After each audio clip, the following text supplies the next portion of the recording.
Olá! Hoje a gente vai mergulhar fundo na arte e na ciência de contar uma boa história. Vamos entender juntos o que faz uma narrativa ser tão poderosa, daquelas que prendem a atenção e simplesmente não saem da nossa cabeça. E para começar, vamos pensar nessa ideia aqui. As palavras têm um poder incrível de criar imagens na nossa mente, certo? Mas o mais fascinante é que essas imagens são mais fortes do que qualquer desenho, porque quem está ouvindo é que dá a cor com a própria imaginação.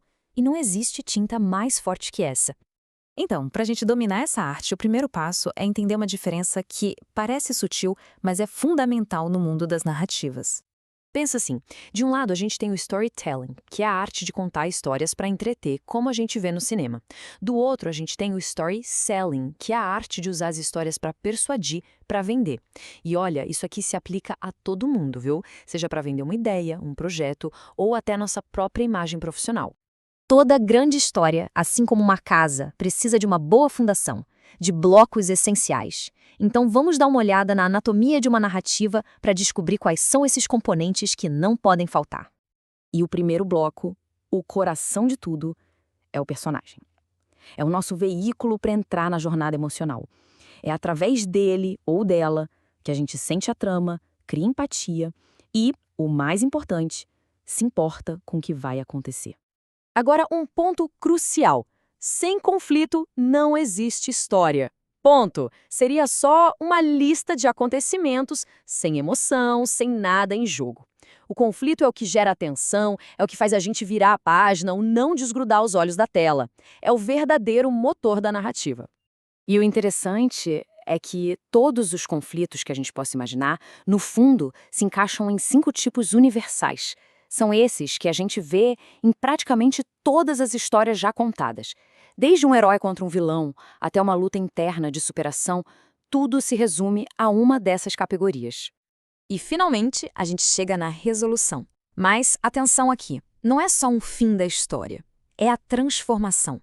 O personagem supera aquele conflito todo e sai diferente, melhor. É essa mudança que dá um significado real para toda a jornada que a gente acompanhou. Beleza, agora que a gente já conhece os blocos de construção, como é que eles são organizados para criar uma obra-prima? Bom, existem estruturas clássicas, verdadeiros mapas para o sucesso, que fazem exatamente isso. Olha só que simples e ao mesmo tempo genial essa fórmula que a Pixar usa. Era uma vez, apresenta o mundo. Todos os dias mostra a rotina. Até que um dia, pá, o conflito aparece. E por causa disso, a coisa começa a se desenrolar. A ação aumenta. Até que finalmente a gente chega no clímax e na resolução. Pode testar. Qualquer filme da Pixar segue essa espinha dorsal. Agora, vamos para uma estrutura que é, assim, a mãe de quase todos os mitos e sucessos de bilheteria que existem. De Star Wars ao Senhor dos Anéis, ela está lá. É um padrão que funciona há milênios. E essa linha do tempo ilustra perfeitamente essa jornada circular. O herói sai do seu mundo comum, enfrenta desafios gigantescos num lugar desconhecido, passa por uma aprovação final e volta para casa. Mas volta transformado para sempre por aquela experiência. Ok, a gente já tem os blocos e os mapas, mas e na prática? Como tudo isso se aplica no mundo real para, de fato, persuadir alguém? Essa é a pergunta de US$ 1 milhão, né? Como usar esses elementos todos para criar uma conexão verdadeira que leva a uma ação, sem parecer que se está forçando a barra? A resposta está toda na emoção.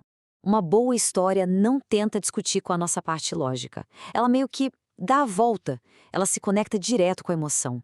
E quando isso acontece, as objeções que a nossa mente racional criaria são desarmadas antes mesmo de aparecerem. E além daqueles modelos clássicos, existem outros arquétipos que são muito poderosos, principalmente no mundo dos negócios. A história do não encontrei, então criei, por exemplo, é a base de muitas startups. A vitória do vira-lata cria uma conexão imediata, porque todo mundo adora uma história de superação. E ainda tem a grande descoberta, aquele momento eureka, ou mentor secreto, que revela um conhecimento que ninguém tinha. São narrativas que inspiram e que vendem. Então, depois de todos esses elementos, de todas essas estruturas, qual é a única coisa que realmente forma um grande contador de histórias? O que é que une tudo isso?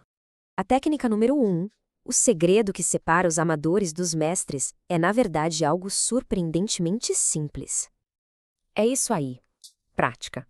Contar histórias é como um músculo, precisa ser exercitado todo dia para ficar forte. A teoria toda que a gente viu é um mapa, mas a prática é a viagem. O segredo é pegar as coisas do dia a dia e transformar em pequenas histórias, compartilhar com as pessoas. É assim que se fica bom nisso. E, para fechar, fica aqui uma reflexão final. Cada pessoa carrega um acervo único de experiências, de desafios, de transformações. A pergunta que fica é: qual é a história que só pode ser contada através da voz e da vivência de cada um?